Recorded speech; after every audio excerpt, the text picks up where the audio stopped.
En Twitter ya les escribí un hilo. Fuimos los primeros en preguntar. Uno se tuvo que despertar bien tempranito para llegar de madrugada, formarse antes de que nos dejaran pasar a Palacio Nacional. O sea, estábamos aquí como desde las 5:40 de la mañana, en filita, bien obedientes, bien organizados, bien ordenados. Y nos tocó en la primera fila. Y fuimos los primeros en preguntar. Entonces, ¿qué es lo que teníamos desde hace mucho tiempo en nuestra lista de espera? Porque, aunque usted no lo crea, tenemos como lista de espera de temas. Y bueno, uno de ellos era justo el tema de las universidades. En Sin Censura, Vicente Serrano entrevistó hace algunos meses a unos profesores de asignatura, particularmente ellos eran de Ciencias TV.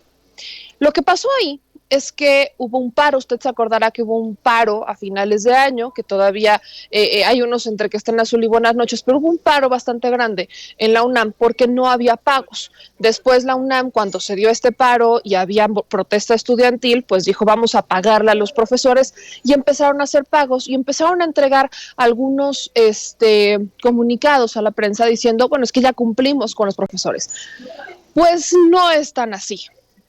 Y nos fuimos más a fondo, porque a raíz de que abrimos esa puerta, pues empezaron a llegar más denuncias y más denuncias. Y el asunto, pues por supuesto que ya es de dominio público, porque es la misma historia de siempre. Universidades públicas que representan la caja chica de los gobiernos, que tienen manos atrás, intereses creados por detrás, y estos son los intereses creados que están incidiendo en la política de los estados. Ponen y quitan gobernadores, ponen y quitan diputados, ponen y quitan personajes políticos y luego esos personajes políticos llegan a nivel federal. Y bueno, quizás la UDG es el caso más emblemático de una universidad pública del estado, de un estado que ha llegado a incidir en todo México a través de las políticas que ha movido el gran cacique Padilla. Entonces, ese ejemplo lo tomo para que vayamos dimensionando el problema que es tan grande, pero si quieren que hablemos esto a gran escala, pues ahí está la estafa maestra. Justamente la estafa maestra se pudo crear gracias a la participación de las universidades públicas en distintos estados y bueno, ¿qué ha pasado con los directores, con los rectores de estas universidades? Absolutamente nada. O sea, la única que está en el banquillo de los acusados por el tema de la estafa maestra es Rosario Robles, pero el dinero se lo quedó Cebadúa. Cebadúa hizo un trato, justo un trato para poder colaborar y entregar información. Teóricamente Rosario Robles también lo hizo, pero después se retractó, ya no quiso entregar a nadie. Bueno, ya han sido dimes y diretes, pero ¿qué ha pasado con la otra parte de la estafa maestra, que son justamente las universidades públicas, universidades que participaron en este desvío de recursos a través del mal uso de la terciarización de este esquema de asignación de recursos de invitación a 3 o más personas? Entonces, esto es lo peor que puede llegar a pasar y es la peor experiencia que hemos tenido con universidades públicas. Así que justo el tema era plantear esto al presidente y los antecedentes que tomo los publicó en Twitter. Ya les expliqué el hilo y les puse ahí las referencias a las que hago mención justamente en la mañanera. A ver, mi querido David, si me puedes echar la mano justo poniendo este tweet en donde hablo sobre este hilo que hice sobre mis planteamientos en la mañanera, particularmente el de la mafia de las universidades. En este hilo les voy diciendo que, por ejemplo, el caso de la Universidad Autónoma de Tamaulipas es quizás el más reciente. El de la Universidad Autónoma de Tamaulipas es una institución que en 50 años, escuche usted esto, en 50 años no había tenido elecciones. O sea, había cambiado de rectores, pero porque había prácticamente nombramientos. No había oposiciones, no había distintos candidatos, solamente había una imposición, había una decisión que se tomaba de forma unánime y ese era el nuevo rector, pero no había elecciones. Entonces, en 50 años, la Universidad Autónoma del Estado de Tamaulipas no había celebrado una elección democrática para cambiar a su rector. El asunto se complica cuando una doctora, una maestra, decide decirle, ahí le voy, y entra a la contienda, cumple con los requisitos, hicieron modificaciones incluso en la ley, hicieron modificaciones en el reglamento para que se pudieran tener justo estas elecciones democráticas y esas modificaciones son las que permiten que la maestra diga, hay condiciones, puedo entrarle a la contienda. Bueno, ni siquiera la tomaron en cuenta. O sea, no había ni de, ay, habrá o no habrá, pudo o no pudo. Bueno, no hubo ni siquiera posibilidad, no la pusieron en la contienda y entonces aplicaron la máxima panista que está de moda de, pues, ¿sabes qué? Vamos a hacer elecciones con un solo candidato, muy a la Ricardo Anaya y Marco Cortés. Entonces, vuelven a elegir a un candidato único y este candidato único se va a elecciones y las elecciones fueron lo menos democrático de la historia. La maestra actualmente está justamente disputando bueno, esto no es democracia, estos no son elecciones, fue una imposición. Y la puerta se le cerró. Ella ha pedido a los alumnos que se paren porque el asunto en Tamaulipas pues es justamente no solo el de puede haber represalias por parte de las manos que mueven la universidad, sino que hasta peligro porque pues ya sabemos que la mano que está meciendo la cuna en Tamaulipas todavía es cabeza de vaca. Otra universidad que pongo sobre la mesa es la Universidad Veracruzana. En la Universidad Veracruzana ocurrió exactamente el mismo escenario. La rectora, ella estaba muy vinculada con Duarte, Duarte no cumplió compromisos, Duarte no le entregó recursos, llega Yunes cumple con los compromisos que no cumplió Duarte, se gana la rectora y entonces la rectora, y aquí el cuestionamiento más grande es hacia ella, porque por ahí me comentaban, pues que por primera vez estamos viendo que ni en gobiernos de PRI ni PAN se está movilizando el tema de la rectoría, pero es hasta que llega a Cuitláhuac, porque la rectora estuvo con Duarte, en la administración de Duarte, estuvo en la administración de Yunes y también estuvo una parte de la administración de Cuitláhuac. Entonces, es justo hasta la administración de Cuitláhuac que estamos viendo que la universidad está reaccionando, que es justo lo que me están diciendo en redes sociales, pero ella gana más que el presidente, tiene propiedades, o sea, tiene esta vida lujosa que se ha podido dar a costa del presupuesto público que llega a la universidad y nadie puede pedir auditorías porque autónomo. Entonces, ella me decían en redes es que ella se ha siempre dicho de izquierda y justo les contestaba, bueno, pues si están de izquierda porque tiene una vida tan lujosa y gana más que el presidente Andrés Manuel López Obrador, preguntas que uno tiene sobre la mesa, no que sería un tema justo y parejo, y bueno, cosas irónicas.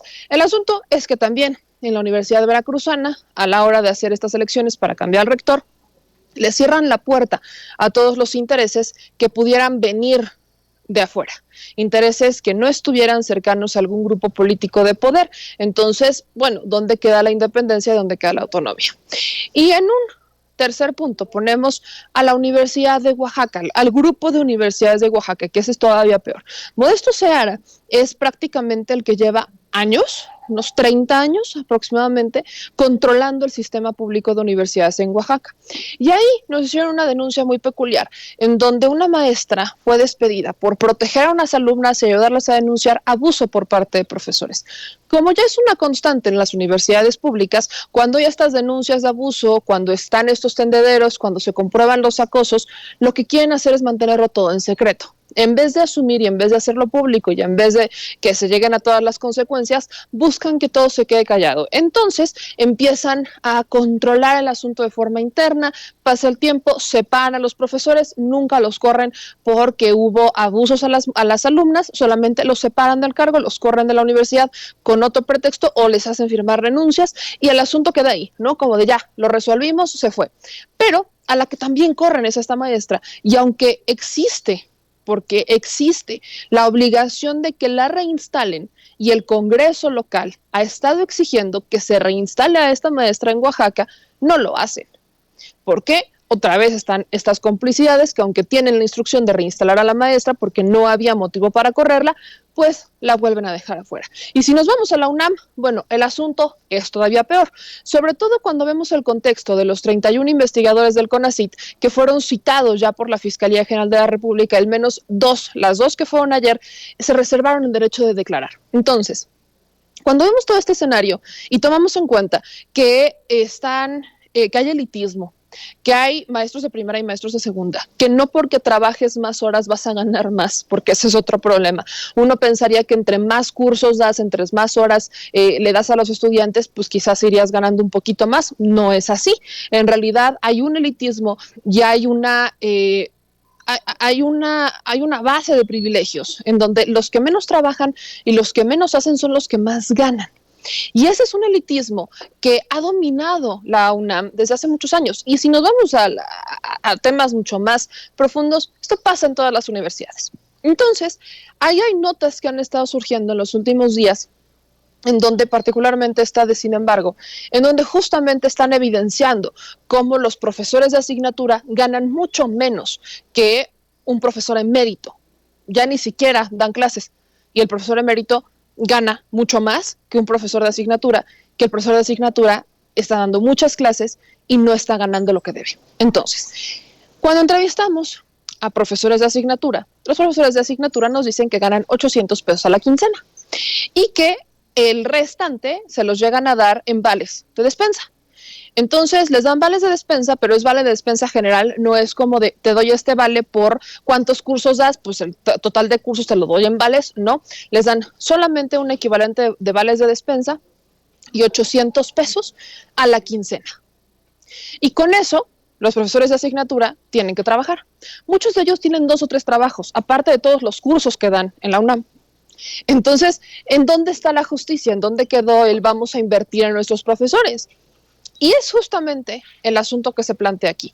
Pero es mucho más importante la respuesta que me da el presidente, porque si bien es cierto que con esta autonomía, cada que hablamos de un organismo autónomo, no solo las universidades públicas, sino otros organismos autónomos como el INE o el INAI, por ejemplo, hablamos de opacidad. Pareciera que no quieren rendirnos cuentas y que utilizan esta autonomía para escudarse y decir, bueno, pues es que como soy autónomo no me puedes pedir cuentas.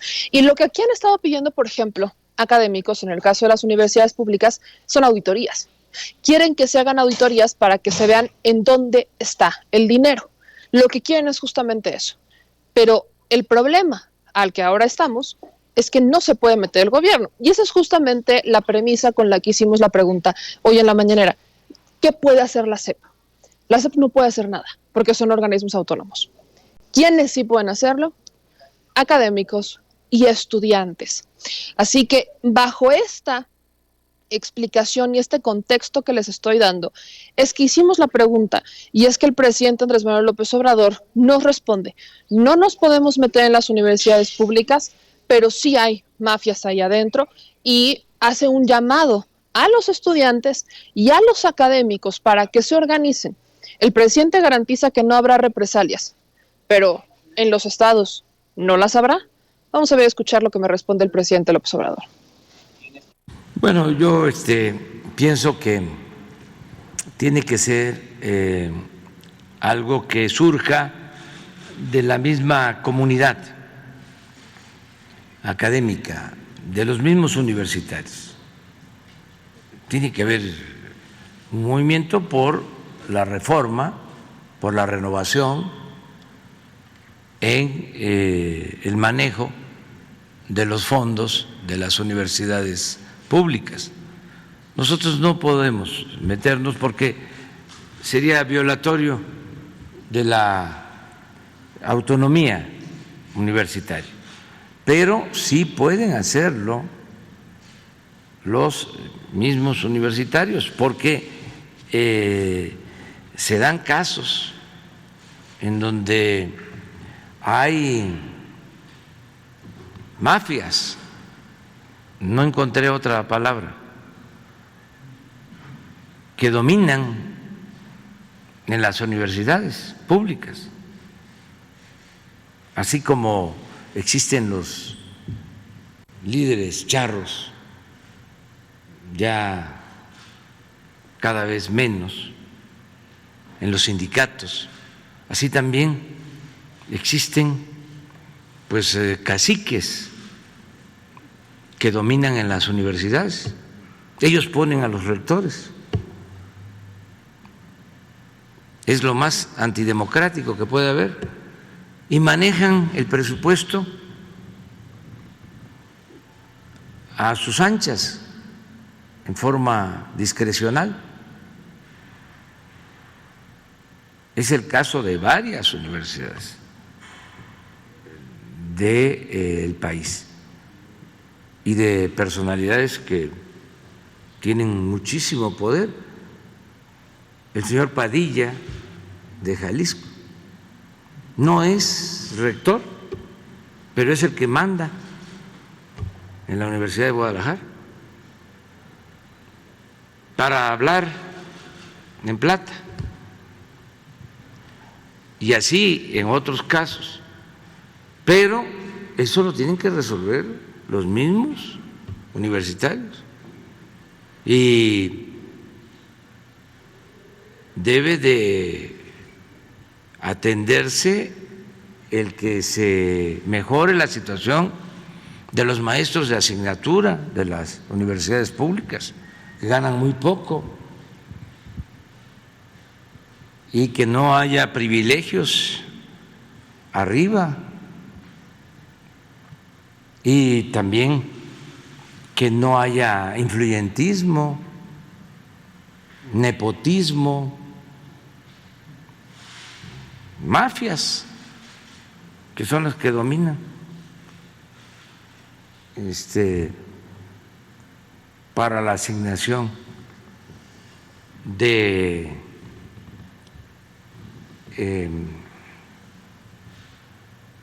cargos académicos. Hay muchísimos investigadores que quieren ascenso o que aspiran a ser tomados en cuenta y no pasan.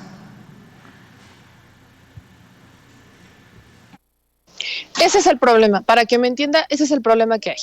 Que aquí, y es justo lo que he dicho en más de una ocasión, y lo dije el 2 de octubre. El 2 de octubre no se olvida, pero no solamente con poner el 2 de octubre no se olvida, estamos conmemorando algo o recordando algo. No lo entienda así. Tenemos que ubicarnos, sobre todo los jóvenes, que no somos el futuro, somos el presente. Y son los grandes, son los movimientos estudiantiles, son los movimientos de los jóvenes los que han hecho grandes diferencias. ¿Por qué nos la pasamos solamente exigiendo y no empezamos nosotros también a hacer nuestra lucha? Pareciera que la juventud se ha ido conformando, como que esto de que los padres nos van a hacer la vida más fácil conforme pase generación para que no vivamos o suframos lo que sufrieron ellos, quiere decir que nos tenemos que ir conformando. No, las necesidades van cambiando, nosotros estamos cambiando y, por ejemplo, lo único que no ha cambiado es la corrupción dentro de las universidades, que de una u otra manera nos termina afectando a nosotros porque es nuestra calidad académica. El hecho de que no estén abriendo más espacios para estudiantes, ¿por qué cree que tiene que ver? Justo tiene que ver con el recurso. Si no hay una buena distribución de los recursos en las universidades, no van a tener dinero para abrir más espacios para estudiantes que no tienen recursos para, entendamos el tema. Queremos más oportunidades académicas, necesitamos exigir mejores autoridades académicas y que dejen de utilizarlas como si esto fuera un instrumento político. Las universidades no son un instrumento político. Reciben dinero de nuestros recursos, están obligadas a decirnos qué hacen y cómo lo hacen, y estamos obligados a exigirles que lo usen mejor. Y justo en el tema de las universidades, también le preguntamos así como que de pasadita al presidente López Obrador, bueno, ¿y qué onda con las universidades deportivas? Son 7 planteles los que se van a abrir, ya están próximos a inaugurarlos, dice el presidente que ya va a dar información. La encargada de esto es la Secretaría de Educación Pública. Son estas universidades para box, atletismo y béisbol, que hacen mucha falta, porque hace falta también darle oportunidades a los jóvenes que necesitan salir justamente de los vicios, y que el deporte, el arte y la cultura son la opción que tienen, pero el deporte, esta herramienta que les podría dar el Estado, que les va a dar el Estado, no solamente es para que se despejen, sino para que estudien y puedan vivir de una actividad como lo es el deporte. Así que hay que estar pendientes con eso.